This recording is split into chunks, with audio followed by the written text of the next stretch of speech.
ሰላም እና ጤናን እንደ ሁል ጊዜውም መኝላችኋለሁ ውድ የስፖርት አፍቃሪያን በርካታ ስፖርታዊ መረጃዎችን እንደተለመደው በሰዓታችን ይዘን መተናል።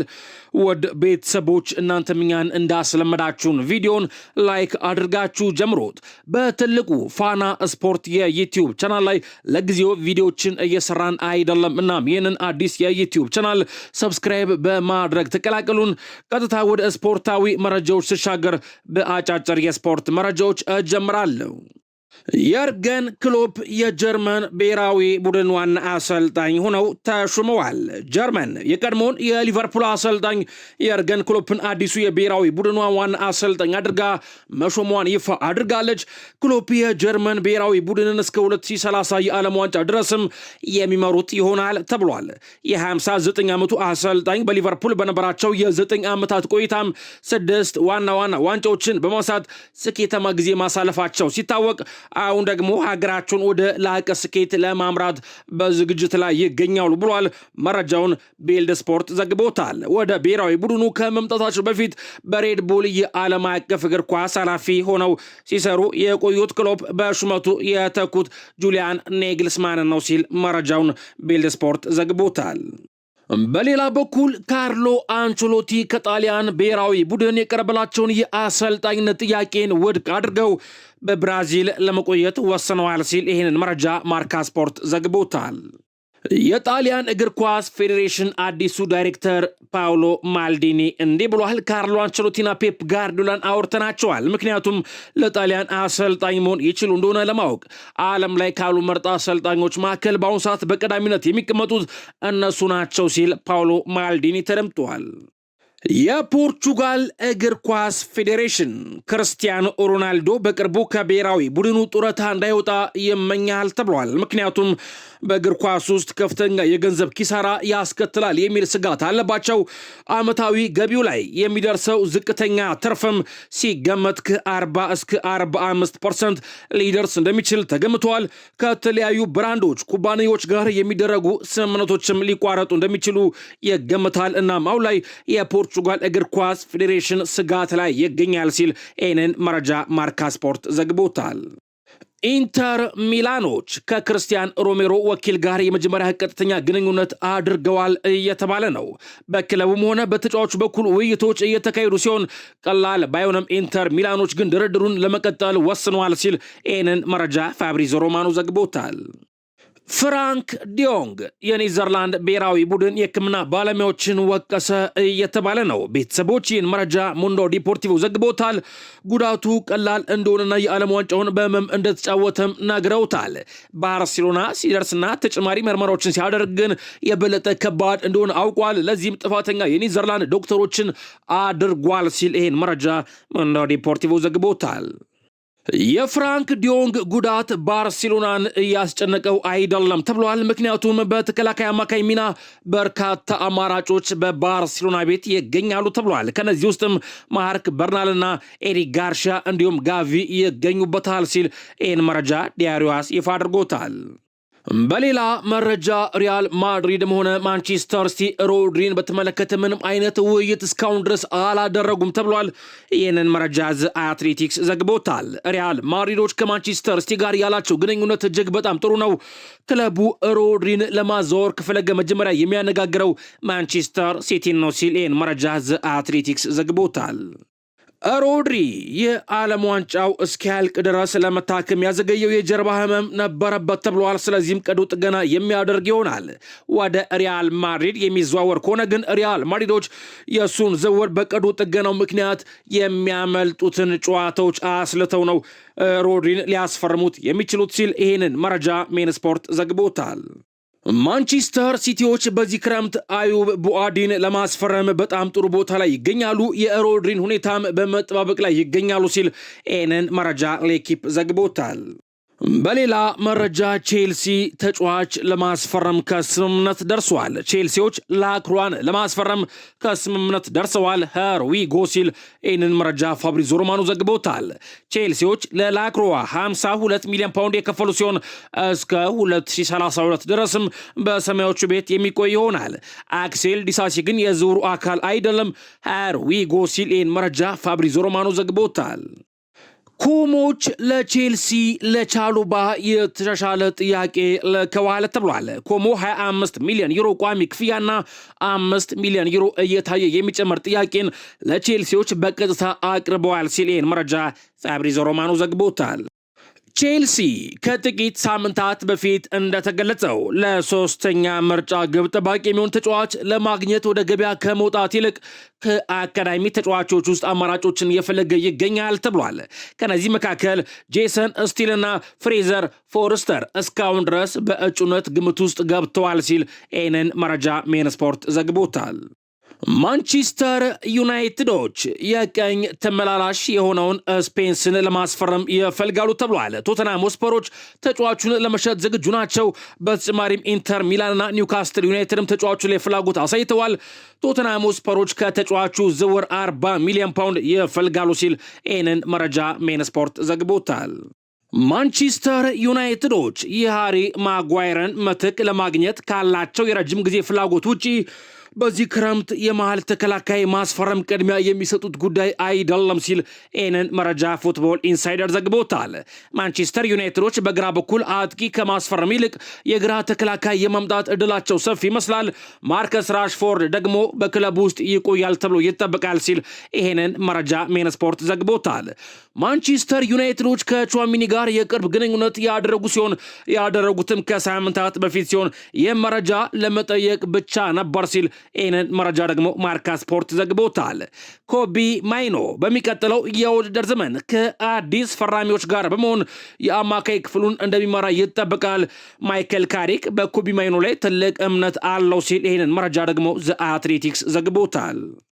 ማንቸስተር ዩናይትዶች የቦታፎጎን አማካይ ዳኒሎን ለማስፈረም በእጩነት ይዘዋል። ስለ ተጫዋቹም ሁኔታ እያጣሩ ይገኛል ሲል ኤነን መረጃ ስካይ ስፖርት ዘግቦታል።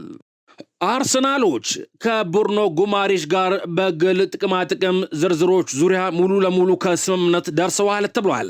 አዲስ ይፋዊ ጥያቄም በቅርቡ ይልካሉ። አርሰናሎች ወደ 70 ሚሊዮን ፓውንድ የሚጠጋ ገንዘብም ለማቅረብ ተዘጋጅተዋል። ነገር ግን ኒውካስትል ዩናይትዶች 70 ሚሊዮን ፓውንድን የሚቀበሉበት እድል በጣም አነስተኛ ነው ተብሏል። አርሰናሎች አሁንም ዝውውሩን ሊያጠናቅቁት እንደሚችሉ እምነት አላቸው። አርቴታም ዝውውሩ እንዲያልቅለት ለአርሰናል አመራሮች አስጠንቅቋል ሲል ይሄንን መረጃ ፋብሪዞ ሮማኖ ዘግቦታል። አርሰናሎች ጁሊያን አልቫሬዝንም እየተመለከቱ ይገኛል። አርሰናሎች ጁሊያን አልቫሬዝን ለማስፈረም አጥቂያቸው ቪክተር ዮኬሬሽን በከፊል የመለዋወጥ ስምምነትም ለማቅረብ ተዘጋጅተዋል ሲል ይህንን መረጃ ማርካ ስፖርት ዘግቦታል። አርሰናሎች ኤዝሪ ኮንሳ ላይ ከፍተኛ ፍላጎት አላቸው። የመጀመሪያ ኢላማ አድርገውም ይመለከቱታል። ነገር ግን እንደ አማራጭ ሌላ ተጫዋችም ይዘዋል ተብሏል። የ21 ዓመቱ የኮሞ ተከላካይ ራመን በዝርዝራቸው ውስጥ ይገኛል። በኮንትራቱ ምክንያት ግን ዝውውሩ ለአርሰናል ቀላል ነው ተብሎ አይጠበቅም ሲል ይህን መረጃ ጋዜጣ ዴሎ ስፖርት ዘግቦታል። አርሰናሎች የዊሊያም ሳሊባን ጉዳት ተከትሎ በጆን ስቶንስ እና በአስቶን ቪላ ኤዝሪ ኮንሳ ላይ ፍላጎት አሳይተዋል። ስቶንስ በአሁኑ ወቅት ነፃ ወኪል ሲሆን ኮንሳ ደግሞ በቪላ ቤት የ2 ዓመት ኮንትራት አለው ሲል ይሄንን መረጃ ፉትቦል ኢንሳይደር ዘግቦታል። ከአርሰናል ጋር በተያያዘ አንድሪያ ቤርታ አርሰናልን ከተቀላቀለ በኋላ ለአርሰናል ወደ 10 የሚደርሱ ተጫዋቾችን አስፈርመዋል ተብሏል። ቪክተር ዮኬሬሽን በ73.5 ሚሊዮን ዩሮ፣ ማርቲን ዙቢሜንዲን በ70 ሚሊዮን ዩሮ፣ ኤብሬቺዜን በ69.5 ሚሊዮን ዩሮ፣ ኖኒ ማዱኬን በ56 ሚሊዮን ዩሮ፣ ክሪስቶስ ዞሊስን በ40 ሚሊዮን ዩሮ፣ ፔሮ ሂንካፔን በ34.5 ሚሊዮን ዩሮ፣ ክርስቲያን ሞስኬራን በ15 ሚሊዮን ዩሮ፣ ክርስቲያን ኖርጋርድን በ11.6 ሚሊዮን ዩሮ፣ ኬፓ አሪዛባላጋን በ5.8 ሚሊዮን ዩሮና ኢላን ሚስሊየርን በነፃ አስፈርመዋል ተብሏል። አንድሪያ ቤርታ አርሰናልን ከተቀላቀለ በኋላ አርሰናሎች ለተጫዋቾች ዝውውር ወጪ ወደ 376 ሚሊዮን ዩሮ አውጥተዋል ሲል ይህን መረጃ ዘ አትሌቲክስ ዘግቦታል። በሌላ መረጃ ከ2009-2010 ጀምሮ በእያንዳንዱ የውድድር ዘመን ከፍተኛ ሬቲንግ ከፍተኛ ነጥብ ከ10 ያገኙ የፕሪሚየር ሊግ ተጫዋቾች በማለት ሁ ስኮርድ አንድ መረጃ ይፋ አድርጓል። ቤተሰቦች 2009-2010 የእንግሊዝ ፕሪሚየር ሊግ የውድድር ዓመት ላይ ከፍተኛ ነጥብ ከ10 ማግኘት የቻለው የቀድሞ የቼልሲ ኮከብ ዲዲየር ድሮግባ ሲሆን 8.32 ከ10 ማግኘት ችሎ ነበር። እሱም ቀዳሚ ነው። 2010-2011 ላይ ናኒ 7.71 ከ10፣ 2011-12 ላይ ሮበን ቫን ፐርሲ 7.80 ከ10፣ 2012-13 ላይ ጋሬዝ ቤል 7.92 ከ10፣ 2013-14 ላይ ሉዊስ ሱዋሬዝ 8.43 ከ10፣ 2014-15 ላይ ኤደን ሃዛርድ 7.95 ከ10፣ 2015-16 ላይ ሪያድ ማሃሬዝ 7.85 ከ10፣ 2016-17 ላይ ኤደን ሃዛርድ 7.82 ከ10፣ 2017-18 ላይ ኬቨን ዴብሮይን 7.80 ከ10፣ 2018-19 ላይ ኤደን ሃዛርድ 7.81 ከ10፣ 2019-20 ላይ ኬቨን ዴብሮይን 7.97 ከ10፣ 2020-21 ላይ ሃሪኬን 7.79 ከ10፣ 2021-22 ላይ ኬቨን ዴብሮይን 7.64 ከ10፣ 2022-23 ላይ በድጋሚ ኬቨን ዴብሮይን 7.58 ከ10፣ 2023-24 ላይ ቡካዮ ሳካ 7.67 ከ10፣ 2024-25 የውድድር ዓመት ላይ ሙሐመድ ሳላህ 7.61 ከ10 እንዲሁም 2025-26 የውድድር ዓመት የአምናው የውድድር ዓመት ላይ ኤርሊንግ ብራውት ሃላንድ 7.53 ከ10። እነዚህ ተጫዋቾች ከ2009-2010 ጀምሮ በእያንዳንዱ የውድድር ዘመን ከፍተኛ ነጥብ ያገኙ ተጫዋቾች ናቸው ሲል ይህንን መረጃ ሁ ስኮርድ ይፋ አድርጎታል።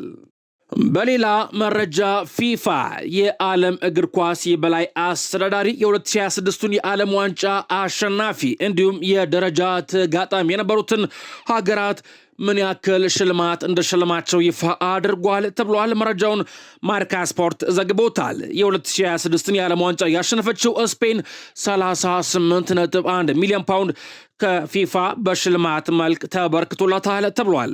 እንዲሁም የፍጻሜ ተፋላሚና ሁለተኛ ደረጃን በመያዝ ያጠናቀቀችው አርጀንቲና 25.4 ሚሊዮን ፓውንድ ከፊፋ በሽልማት መልክ ተበርክቶላታል።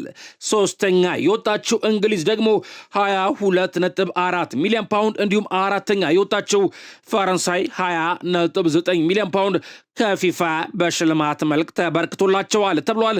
የሩብ ፍጻሜ ተፋላሚዎች 14.9 ሚሊዮን ፓውንድ፣ የ16ቱ ዙር ተፋላሚዎች 12 ሚሊዮን ፓውንድ፣ የ32ኛ ዙር እያንዳንዳቸው ተፋላሚዎች ደግሞ 9 ሚሊዮን ፓውንድና እንዲሁም የቡድን ደረጃ እያንዳንዳቸው ማለትም ሁሉም ሀገራት ለፊፋ የዓለም ዋንጫ በማለፋቸው ምክንያት 7.5 ሚሊዮን ፓውንድ ከፊፋ በሽልማት መልክ ተበርክቶላቸዋል ሲል ይህን መረጃ ማርካ ስፖርት ዘግቦታል። ከዓለም ዋንጫ መረጃ ሳንወጣ የ2022 የፈረንሳይና የአርጀንቲና የዓለም ዋንጫ ፍጻሜ ጨዋታ እስካሁን ድረስ በብዛት የታየው የእግር ኳስ ጨዋታ ሆኖ ቀጥሏል ተብሏል። መረጃውን ዘ አትሌቲክስ ዘግቦታል። የ2022 የዓለም ዋንጫ እስካሁን ድረስ ከታዩት ሁሉ ከፍተኛ እይታ ሲያገኝ 1.5 ቢሊዮን ተመልካች አግኝቷል ተብሏል። እንዲሁም የዘንድሮ የዓለም ዋንጫ በስፔንና በአርጀንቲና መካከል የተደረገው ጨዋታ ወደ 1.2 ቢሊዮን የሚሆን ተመልካች ተከታትሎታል ተብሏል። ኒኮላስ ኦታሜንዲ የአርጀንቲና ብሔራዊ ቡድን ተጫዋች የነበረው አሁን ላይ ከአርጀንቲና ብሔራዊ ቡድን ራሱን ማግለሉን አስታውቋል ተብሏል። ይህንን መረጃ ማርካ ስፖርት ዘግቦታል። ኦታሜንዲ ለአርጀንቲና ብሔራዊ ቡድን 139 ጨዋታዎችን ማድረግ ችሏል። 1 የዓለም ዋንጫ፣ 2 የኮፓ አሜሪካና 1 ፊናሊሲማ ዋንጫን ማሸነፍ ችሏል። ፓትሪክ ቬራ አዲሱ የሴኔጋል ብሔራዊ ቡድን አሰልጣኝ ለመሆን መቃረቡ ተገልጿል። ይህንን መረጃ ስካይ ስፖርት ዘግቦታል። የቀድሞው የአርሰናልና ፈረንሳይ ብሔራዊ ቡድን ተጫዋች የነበረው የታራንጋ አንበሶቹን ኃላፊነት ለመረከብ መቃረቡ ይፋ ሆኗል። የ2025 የአፍሪካ ዋንጫ አሸናፊው ሀገር በ2026 የዓለም እግር ኳስ ዋንጫ በጥሎ ማለፍ 32 ከመምራት ተነስታ በሩዲ ጋርሺያ ቤልጅየም በመጨረሻ አምስትና የባከኑ ደቂቃዎች በተቆጠሩባት ጎል 3-2 መሸነፏን ተከትሎ ከአሰልጣኝ ፓፕ ቲያው ጋር መለያየቷ ይታወሳል። ቬራ ከዚህ ቀደም በክለብ ደረጃ ኒውዮርክ ሲቲንና ክሪስታል ፓላስን እንዲሁም ስትራስቡርግን፣ ጄኖዋን የመሳሰሉ ክለቦችን በአሰልጣኝነት መምራት መቻሉ አይዘነጋም። እናም ደግሞ አሁን ላይ ሴኔጋሎች አሰልጣኝ አድርገው ሊሾሙት እጅጉን ተቃርበዋል ሲል መረጃ ስካይ ስፖርት ዘግቦታል።